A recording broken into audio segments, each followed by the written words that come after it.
Konsensusi për ngritjen e Komisionit për Reformën Zgjedhore u prit me kritika të forta nga partitë e vogla parlamentare. Agron Sheaj, kryetari i Partisë Mundësia, akuzoi dy partitë e mëdha se kanë bërë pazar për të zhdukur partitë e vogla. Bëhem bashk dhe fshehurazi, ngrën një komision pa përfshirë partitë e reja.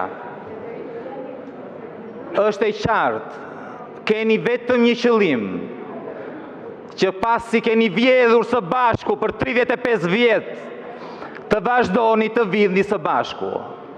Kreu i grupit parlamentar socialist Auland Balla akuzoi Sheajin për mashtrim të publikut, duke i kujtuar se ai është antar i Komisionit të Posaçëm parlamentar për Reformën Zgjedhore. Ndoshta nuk e ke lexuar, por je pjesë e këtij komisioni dhe kemi marë parasysh të gjithë traditën parlamentare shumë vjeçare. Është e pamundur që në një komision të posaçëm të përfshihen të gjitha partitë politike. Në këtë rast, për herë të parë në historinë e komisioneve të posaçme të reformës zgjedhore, janë përfshirë të gjitha partitë. Ata që e kanë parlamentin shkollë nate si puna jote, nuk e kuptojnë këtë që po them unë, se ti nuk ditë lexosh. Lexoje. Gënjeve publikun kur the nuk je. Kemi bërë një zgjedhje për të përfshirë edhe ty, duke futur dhe partitë me 2 mandate. Është e qartë se po e keni ngritur të komision. Ky komision ka vetëm një qëllim, siç e thash. Të zhduki partitë e reja. Ky është qëllimi.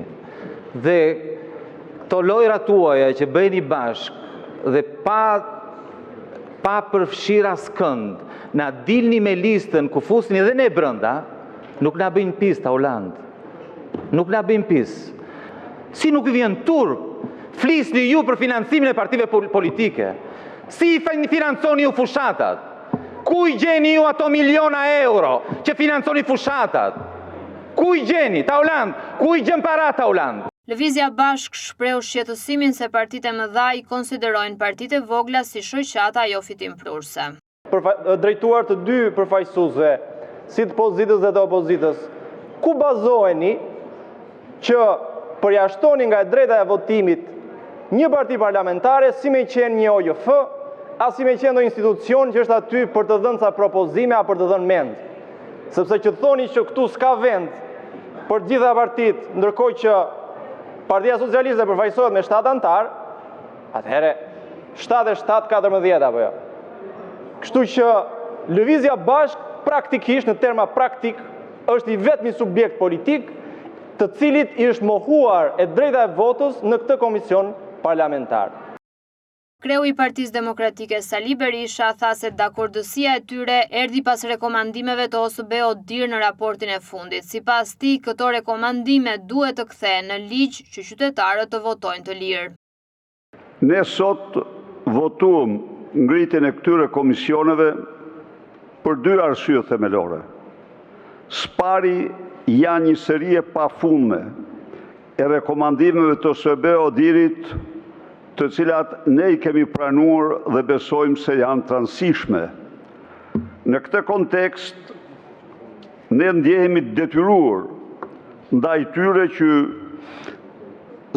orientimet e drejta dhe rekomandimet e drejta ti kthejmë në ligj, ndonse deklarojmë se në mënyrë absolute me Edi Ramën shqiptarët nuk do votojnë kurrë si qytetarë të lirë. Bashkryetari i Komisionit për Reformën Zgjedhore Damian Gjiknuri tha se ishte e pamundur të akomodoheshin të gjitha partitë e vogla. Edhe partitë që folën më parë kanë të drejtë të kenë antarë të bëjnë propozime njësoj si gjithë të tjerët. Është e pamundur të akomodosh të gjithë partitë tek opozita, se janë 13-14 parti opozitare, do të thotë që komisioni do ishte një tren që s'do mbaronte kur, pra do ishte pamundur funksiononte, dhe çdo antar i çdo partie ka të njëjtat drejta. Ka drejt propozoj projekt ligj, ka drejt të dëgjohet, ka drejt flasi, ka çdo drejt si çdo parti tjetër aty.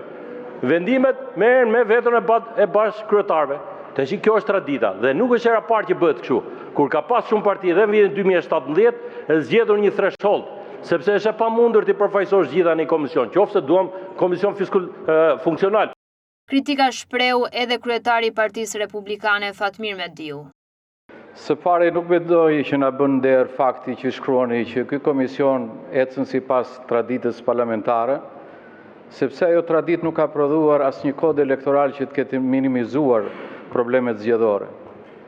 E dyta, kur flasim për transparencë, transparenca nuk është kur votohet, është para votimit. Dhe përfshirja e gjithë subjekteve politike në një diskutim për Komisionin e Reformës Zgjedhore do ishte domosdoshme, sidomos duke lexuar raportin e fundit të OSBE Odirit. E treta e tha kolegu Gjiknuri në interpretimin e tij që ky është një komision ku vota nuk ka vlerë. Mjafton vetëm mirëkuptimi i dy bashkëkryetarëve. Parlamenti miratoi me votën e demokratëve dhe socialistëve Komisionin e Reformës Zgjedhore që do të hartojë ndryshimet ligjore, do të trajtojë rekomandimet e OSBE Odirit dhe do të përgatisë ligjin për financimin e partive politike.